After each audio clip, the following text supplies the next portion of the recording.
যেভাবে আমরা এসএসসিটা সামলেছি আশা করি এগুলো আমরা সামনে পারবো।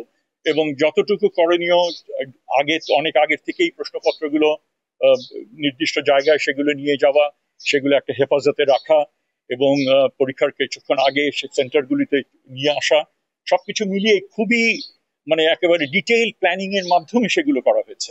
তো আমার ধারণা এগুলো আমরা সফল হব। প্রশ্নপত্র দেখার আমার সুযোগ হয়নি, কারণ আমি চাইনি ইভেন পরীক্ষার হলগুলোর মধ্যে ঢোকার, কারণ আমি ঢোকা মানে হয়তো ক্যামেরাম্যান ঢুকবেন এন্ড অল দ্যাট।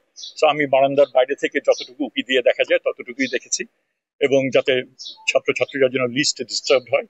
তবে সেটা হয়তো ছাত্রছাত্রীদেরই জিজ্ঞেস করেন, তারা তারা বলুক।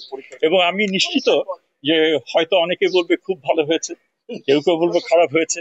তো এটা পারসেপশনের ব্যাপার, তাদের প্রিপারেশনের ব্যাপার, তার উপরে অনেকটা নির্ভর করে। আমাদের দিক থেকে চেষ্টা ছিল নির্ভুল প্রশ্ন দেওয়া। দেখি সেটা কতদূর সম্পূর্ণ হয়েছে।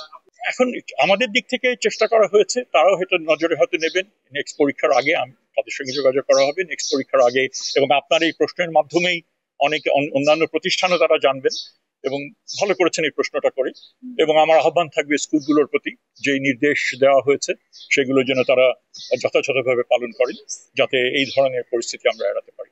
সেগুলো ধরেন আমরা এই বিষয়গুলো নিয়ে, এই তথ্যগুলো তো আসা শুরু করেছে, তারপরে পরীক্ষার্থী যারা রেজিস্টার করেছিল তাদের কত পার্সেন্ট আসলো, এগুলো নিয়ে আমরা পরীক্ষা ইমিডিয়েটলি পরবর্তী সময় একটু যাচাই বাছাই করে আমরা উত্তরগুলো আরো মোর ইনফর্মড আমরা উত্তরগুলো দিতে পারবো। এখন চট করে উত্তর দেওয়া, তার মধ্যে অনেক গ্যাপ থাকবে, আমি চাচ্ছি না সেগুলো। আমরা সিদ্ধান্ত যেগুলো নেওয়া হয়েছিল সেই অনুযায়ী বাস্তবায়ন করা হয়েছে।